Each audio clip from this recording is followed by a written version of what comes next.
9 कन्याएं उत्पन्न हुई। और करदम जी ने भगवान से प्रार्थना भी की, भगवान जब विवाह ही हो जाएगा तो एक प्रार्थना और है, आप के जैसा पुत्र प्राप्त हो। हाँ? अब आपके जैसा पुत्र भगवान ने कहा हमारे जैसा तो हम ही हैं, दूसरा कहाँ लाए। तो चिंता मत करो, निश्चित ही मैं आऊंगा। तो 9 कन्याएं हुई और 9 कन्याएं 9 ऋषियों को प्राप्त हुई और एक पुत्र उत्पन्न हुआ जिसका नाम हुआ कपिल।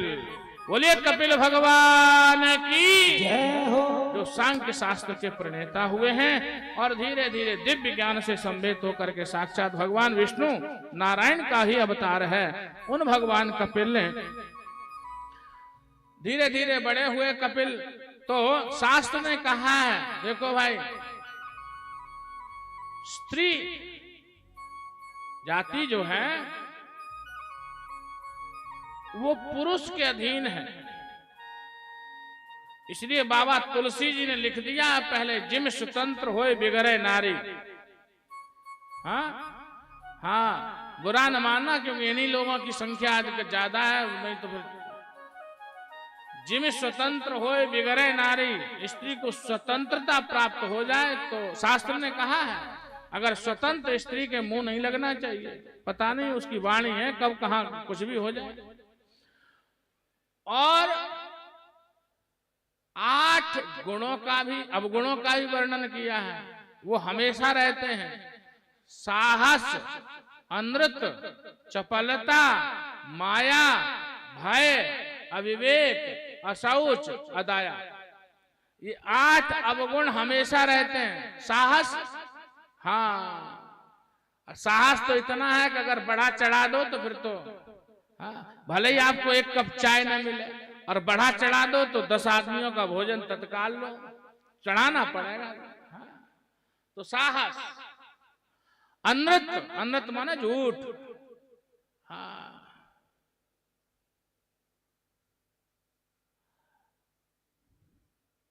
शास्त्र में इसलिए कहा कि देखो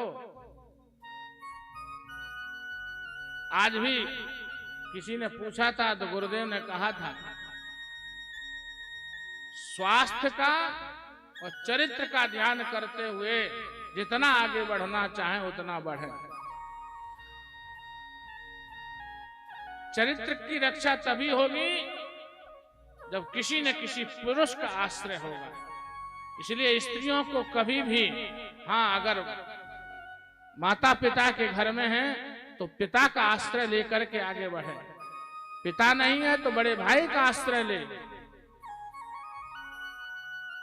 बुरा न मानो, स्त्री पिता के द्वारा, भाई के द्वारा, पति के द्वारा, इन 3 और पुत्र के द्वारा, इन 4 से ही सुरक्षित है। 5वें पर कभी भरोसा नहीं करना चाहिए। पिता, भाई, पति और पुत्र, इन 4 के अंदर में रहेगी, सुरक्षित रहेगी। 5वें पर भरोसा नहीं करना चाहिए। इसलिए शास्त्र ने कहा है उस स्त्री के अगर घर में विवाह नहीं हुआ तो उसका पिता उसका रक्षक है। कदाचित पिता का साया नहीं, आशीर्वाद नहीं, बड़ा भाई उसका रक्षक है। और विवाह हो गया तो उसका पति उसका रक्षक है। हाँ? इसलिए और उस पति को भी जीवन भर नहीं, हाँ, उसकी भी सीमा है। जब युवा पुत्र हो जाए, जब वो समझने लग जाए कि हम माता पिता सबका ध्यान रख सकते हैं, तो फिर पति को भी उपरामता होनी चाहिए। और क्योंकि पहले क्या था, पहले होता था कि अब पुत्र युवा हो गया तो घर द्वार छोड़ करके वानप्रस्थ हो गया, भजन करने चले गए, तो उस स्त्री का ध्यान कौन रखेगा? पुत्र के द्वारा। इसलिए अंतिम चरण में पुत्र ही उस स्त्री का रक्षक है और उस पुत्र के द्वारा उसका पालन पोषण संरक्षण प्राप्त होना चाहिए। हम तो चलो चेतन हैं, हम तो चलो मनुष्य हैं। अगर लता देखें, लता बेल, वो तो कम से कम जड़जीव जिनको कहा गया है, वो तो अगर लता को आप धरती पर फैला दीजिएगा, लगाइएगा, बढ़ नहीं सकती जब तक उसको किसी आश्रय को प्राप्त न हो। या तो उसको किसी बांस के द्वारा या किसी वृक्ष के द्वारा, वृक्ष के सहारे लगा दीजिएगा, बहुत जल्दी लता बढ़ेगी। और अगर उस लता का वृक्ष का आश्रय न मिले तो निश्शीघ्र ही नष्ट हो जाएगी और अपने आश्रयभूत परम लक्ष्य को प्राप्त नहीं कर सकती। इसलिए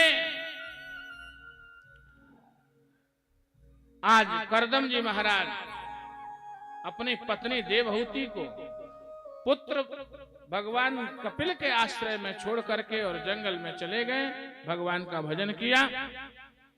और वही देवहूति भगवान कपिल के पास पहुंच करके पूछती, निर्वृणा नितराम भूमन न सरिंद्रिय तर्षणा ये न संभाव्य माने न प्रपन्नांदम तम प्रभो।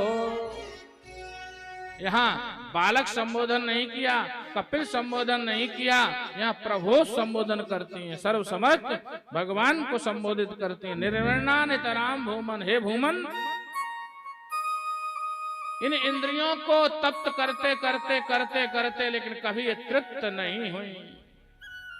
इनको तृप्त करने में पूरा जीवन व्यतीत कर दिया, इंद्रिय तर्षणात्, लेकिन इन इंद्रियों को तर्षण प्राप्त नहीं हुआ।